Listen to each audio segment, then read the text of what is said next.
En relisant ces jours quelques textes percutants du pape François, parlant de la nécessité de convaincre tous les chrétiens que la grande urgence, la grande priorité de l'Église, c'était d'accompagner les chrétiens sur un chemin de conversion pour qu'ils deviennent des disciples missionnaires. Le grand défi, ce n'est pas l'organisation de l'Église. Le grand défi, c'est de devenir des disciples missionnaires. Alors je me suis dit que cet évangile des disciples d'Emmaüs pourrait précisément être lu comme la charte des disciples missionnaires. Et comme ça, je ne redirai pas ce que j'ai déjà dit, puisqu'on a déjà eu ce texte des disciples d'Emmaüs il y a quelques jours. Sans aucune originalité, je retiens 4 points qui correspondent aux 4 parties du texte. Le premier point, il m'est suggéré par les mots qui introduisent ce texte. Le 3e jour après la mort de Jésus, 2 disciples faisaient route vers un village appelé Emmaüs, à 2 heures de marche de Jérusalem. Ces 2-là, ils avaient été choisis par Jésus, qui avait voulu les associer à sa mission. Et donc, on peut vraiment penser qu'ils étaient agrégés au groupe des 70. Mais voilà qu'ils quittent Jérusalem. Autrement dit, ils sont sur la route de la démission. C'est la déroute. Et c'est sur cette route de la démission que Jésus a choisi de les rejoindre.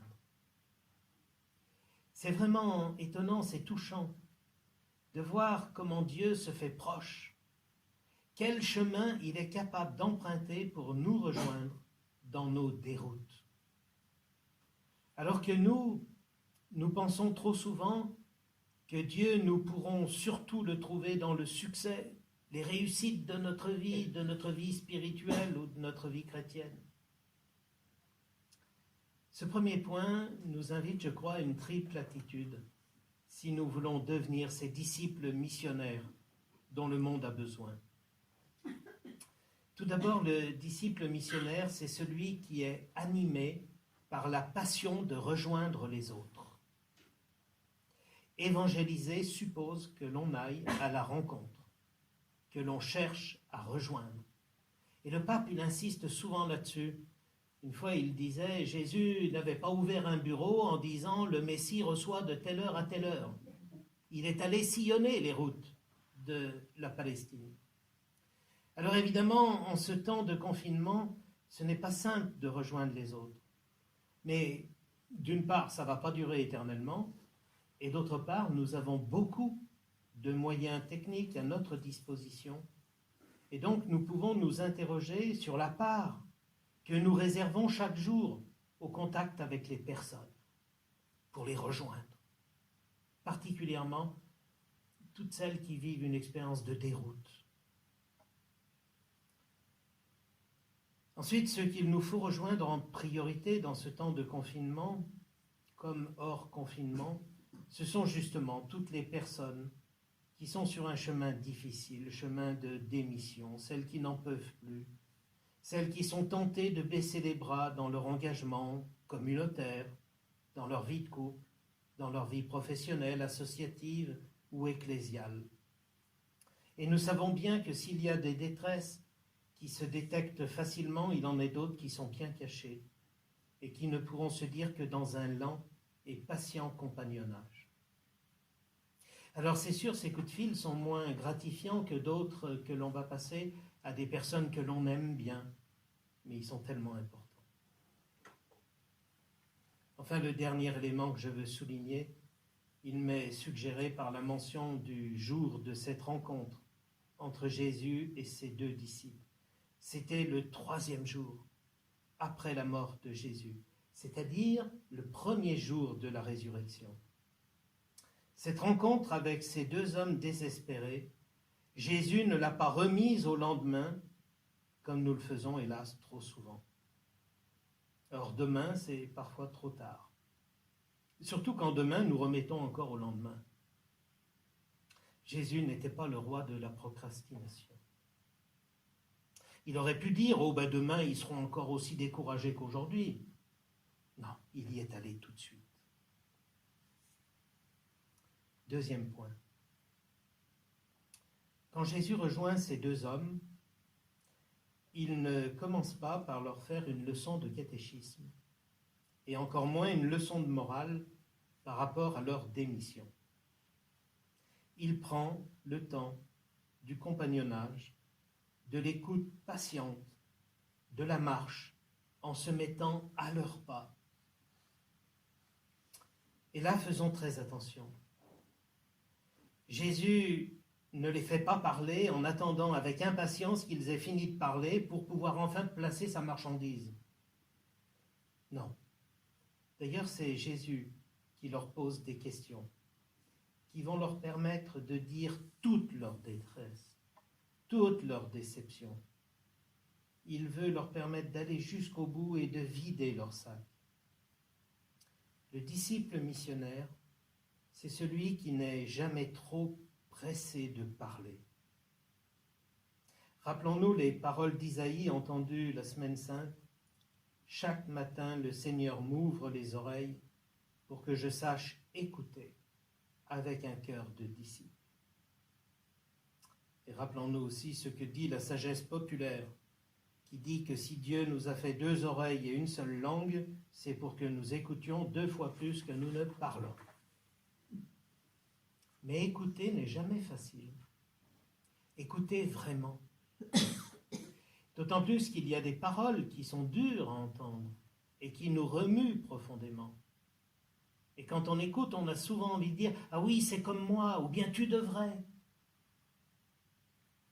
Devenir disciple missionnaire, c'est offrir ce cadeau inégalable d'une écoute patiente et aimante qui va jusqu'au bout.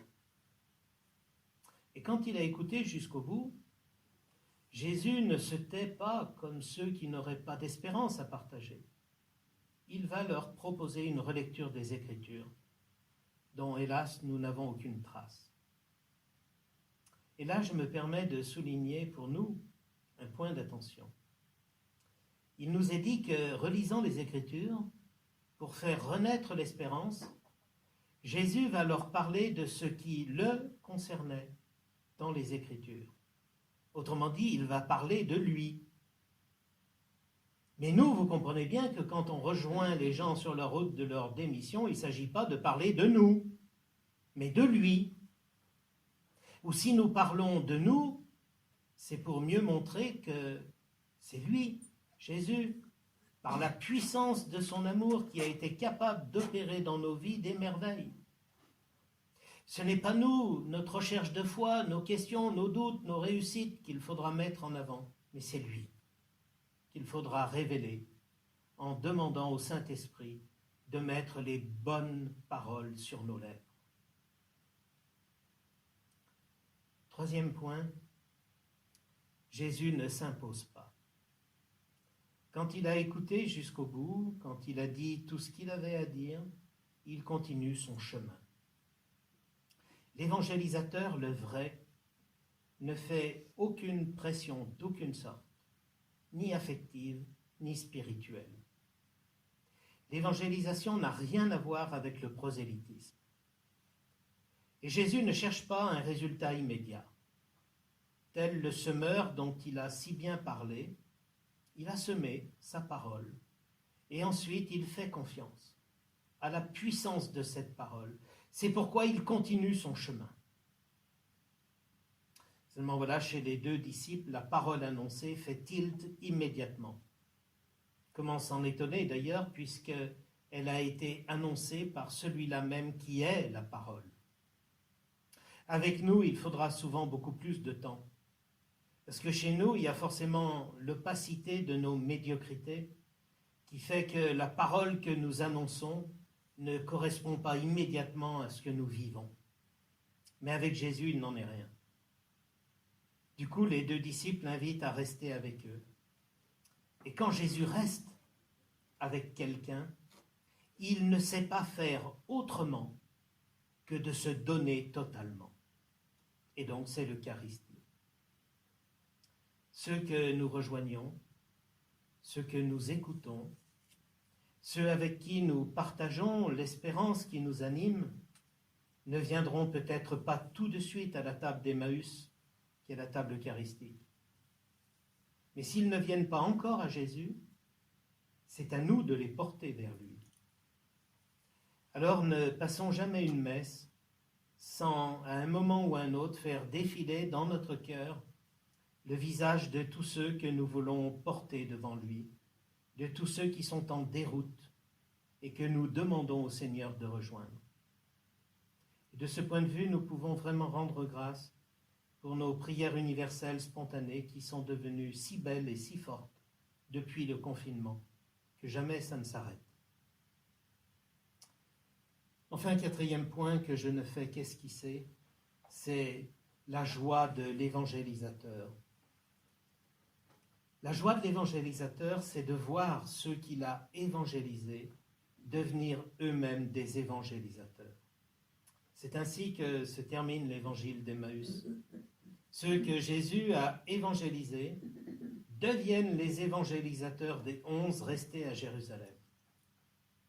Oui, bienheureux évangélisateurs qui font cette merveilleuse expérience qui consiste à voir ceux à qui ils ont porté l'évangile devenir à leur tour des témoins audacieux. Et bienheureux seront-ils surtout quand ils pourront constater que les disciples sont en train de dépasser le Maître. Seigneur, puisque nous avons la grâce d'être invités une nouvelle fois à la table d'Emmaüs, transmets-nous le feu sacré qui nous permettra de refaire l'expérience du cœur brûlant, de devenir des évangélisateurs ardents. Apprends-nous à mieux rejoindre nos frères dans la vérité de ce qu'ils vivent. Apprends-nous à les écouter avec une oreille de disciple et à leur parler avec un cœur de feu.